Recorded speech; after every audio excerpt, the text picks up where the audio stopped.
Welcome everybody. So today I have a very special and brand new movie review, and this is going to be for Alien. Now I did kind of procrastinate on sort of doing this review for a while now. This is one of those movies that I saw as a kid that completely transformed sort of my notion of what movies could be in the future, and especially storytelling in general, if given sort of the care and time. This is one of those movies that I think is going to be studied for generations and generations to come. So the rewatchability factor, even though this movie was made in 1979, is still there. This movie is directed by Sir Ridley Scott, and he's one of my personal favorite film directors, directing films like Gladiator and Blade Runner and things like that. I think some of his movies up until sort of the new Alien prequels have been sort of underrated. I think that people overlook sort of the genius that was Sir Ridley Scott and sort of his filmmaking expertise. When I think of really great filmmakers, I think of James Cameron, I think of Steven Spielberg, I think of George Lucas, I think of Quentin Tarantino, I think of Ridley Scott as being sort of these really great Hollywood elite directors that kind of changed the way that many of us kind of watch cinema. And Alien is definitely one of those movies combining not only practical visual effects with kind of the limitations that they had at the time, with things like actually using guys in suits, actually using sort of miniature props in terms of sort of kit bashing things to look like starships and stuff like that for this film. They didn't really have the most advanced technology at the time to kind of create things digitally in the computer. I don't even think it was really a thing until Pong came out. So I think they were very limited in terms of what they could do in terms of sort of CGI at the time. So that's why they didn't use it. And I think honestly, when a movie doesn't use a lot of visual effects and stuff like that, I think it's a lot better in the process. I think that they're limited to the point where they kind of have to be a little bit more creative with their process. They have to kind of utilize the story and the cast and crew that they have in order to kind of tell a really good film, and this one is no exception. I think this is one of those movies that as time goes on, even being from something from the 70s, that people are going to study this in film classes, and just average cinema goers are going to come back to this even decades after I'm gone and still kind of watch this, because while I am a huge fan of Aliens, while this was my first rated R experience, I really do think that these movies have gained sort of a cult following over the years and kind of have shaped the way that movies have come before it. A lot of movies try to imitate 2001, a lot of movies try and imitate Alien and Aliens just because they're really great films. Even video games have kind of imitated them with things like Dead Space and Halo. The ship designs and stuff like that were kind of taken from the ship designs that were created from Alien, which I think are really great ship designs. They feel like they've been lived in. They feel bleak, dirty, and like somebody's actually lived there, as opposed to these shiny, sort of almost cleanliness looking sort of ships that you've seen in the past with movies such as Buck Rogers in 2001 and some other earlier science fiction films. Ridley Scott kind of took a different direction. He was kind of like, we're going to make the main character a female, which originally his idea was that this character is going to be a male, and then at the last second they're like, why don't we change this to a female? And then that's when they brought in Sigourney Weaver, who's also a really talented and amazing actress. You got Tom Skerritt, who's pretty much another member of the crew members that gets killed off in this film. This is a really good monster in the house sort of scenario. If you read the book Save the Cat, Blake Snyder kind of goes over sort of the similarities between this and Jaws, in which he kind of compares both Jaws and Aliens to being kind of similar because of the fact that they don't show the monster that much. They kind of hide the monster due to the limitations that they had at the time. They also have the monster kind of picking them off one by one, kind of Predator style, which is something that I really love. This story is really simple. It's pretty much about the crew of the Nostromo. They go to this planet called LV-4266. They kind of discover that it has sort of rare minerals that the Weyland-Yutani Corporation is kind of looking after, trying to get so that they kind of have more resources on Earth. Something goes wrong, and apparently one of the crew members apparently looks into one of the alien eggs. The facehugger kind of latches onto the crew member and is pretty much stuck on there. They can't pretty much pull it out, and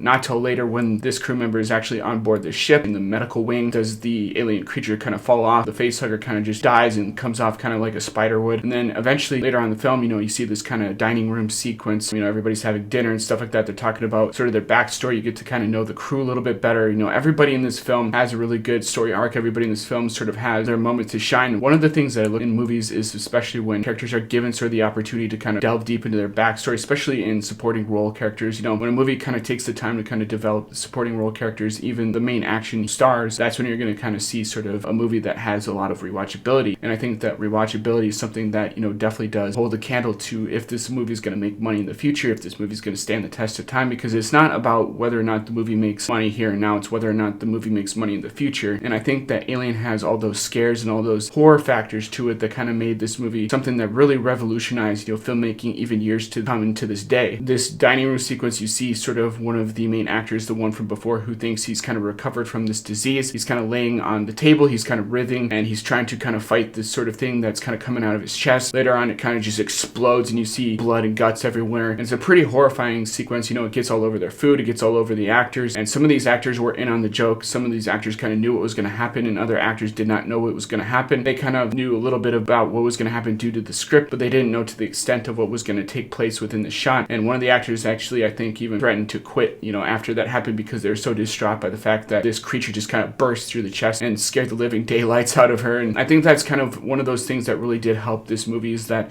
this is a horrifying take on sort of the science fiction horror genre. This is something new and different that hasn't been done before, and I think that's kind of what caught the eyes of not only myself but other audience members as time went on. I think that, you know, that scene caused a lot of people to kind of go out of the theaters and kind of be like, you know, it's so disgusting, so disturbing that I don't even want to watch the rest of it. But there's a lot of brave people that kind of sat through it and kind of critiqued it as time went on, and that's why this movie kind of to this day still is highly revered. And I think it's because of the ingenuity of not only the practical effects but the story, and that you're so engrossed in it that you kind of follow along, you kind of care about these characters. And a lot of these movies nowadays, they forget that you want to care about these characters. They forget that you want to follow along as they kind of sort of break down and stuff like that. And Sigourney Weaver's character in this movie goes through a lot of trouble because, you know, she's trying to maintain law and order on the ship of the Nostromo, especially being the fact that she's away from her daughter. That's all she kind of cares about and wants to get back to. It's sort of having a life with her family, making enough money so that she kind of live off of and kind of be there for her daughter's birthday and stuff like that. But being of what happened towards the end of this film, you realize that, you know, that's probably not going to happen, especially in the later series of the franchise. Now, basically, this creature has several different stages. You get the face hugger, which you see in the opening act of the film, where one of the main characters kind of looks in the alien egg and then kind of latches onto them. Then it kind of bursts from their chest, which you kind of get the chest burster sequence with the dining room scene. Then it kind of becomes the full-blown sort of xenomorph, which the xenomorph is one of those creatures created by H.R. Giger. Not a lot of people understood who H.R. Giger was. He put a lot of sexual themes within this creature's design. He put a lot of themes within sort of the alien home world and the xenomorph home world. Stuff that was really creepy and even creeped out some of the production team. The people that kind of worked on this film even stated that they didn't really know if they really wanted to work with him while he was there, because he was creating things that were really revolutionary and stuff that was really disturbing, that they were kind of like, why don't we just get somebody else to kind of design the creatures? But I'm really happy that they kind of stuck with H.R. Giger, because Giger is one of those creature developers that kind of goes head first into what he's doing. And while it may be disturbing, it actually give him kind of a practical way to make this sort of a man in a suit, and that's exactly what they did. They pretty much put a man in a suit for the xenomorph sequence, and it's pretty much an all black sort of creature with sort of a domed head, and you can't really see eyes on it. No, I know they originally wanted to have sort of a creature with eyes, but even in sort of modern day horror, it's not what you see that's scary, it's what you don't see. Hearing sort of the sounds of the creature moving through the ship, or, you know, the fact that the creature can crawl on walls basically, so it could pretty much be anywhere. And meanwhile, you're getting people kind of being picked off one by one, even through sort of tunnel systems and stuff, which they eventually go to while trying to kill this creature in the movie. And being that, you know, if you try and kill this creature with conventional weaponry, as explained later on in Aliens, that they have, you know, sort of acid for blood, and it's sort of this green sort of blood that kind of eats away at literally everything, especially if it gets on your skin and stuff like that. Like, you don't want to kind of mess with this creature, especially if you're trying to kill it. So basically, this creature this thing has intense horror factor to it, but it can also be deadly and kill you at the same time. And I think that's one of those things that makes it different from a lot of the other alien creatures that they were designing, in sort of more of like a humanoid sort of creature. And this thing definitely doesn't look like that at all. Yes, there's humanoid elements to it because it kind of has to use a host in order to kind of create this new species, but there's also hints that maybe Weyland-Yutani was actually using it as a biological weapon at one point in the alien lore. But I digress. You know, the eventual way that they kill this creature is by shooting it out of the airlock. Sigourney Weaver actually saves the day and puts herself inside of a cryopod, which you'll kind of see towards aliens when they actually find her, and kind of open her up again so that she can later fight, you know, the aliens once more. And you don't realize till later films that, you know, she's actually sort of been kind of incubated with one of these creatures. But, you know, I won't really consider those canon, so I don't really care about that whole sort of stuff. I treat this movie like I treat the new Star Wars movies. I only consider Alien and Aliens pretty much to be canon, and everything else just doesn't really matter, doesn't really exist. Alien Isolation was a really good game about, you know, sort of Ellen Ripley's daughter trying to find her and the crew and sort of figure out what happened to the crew in the Nostromo, because, you know, she gets a signal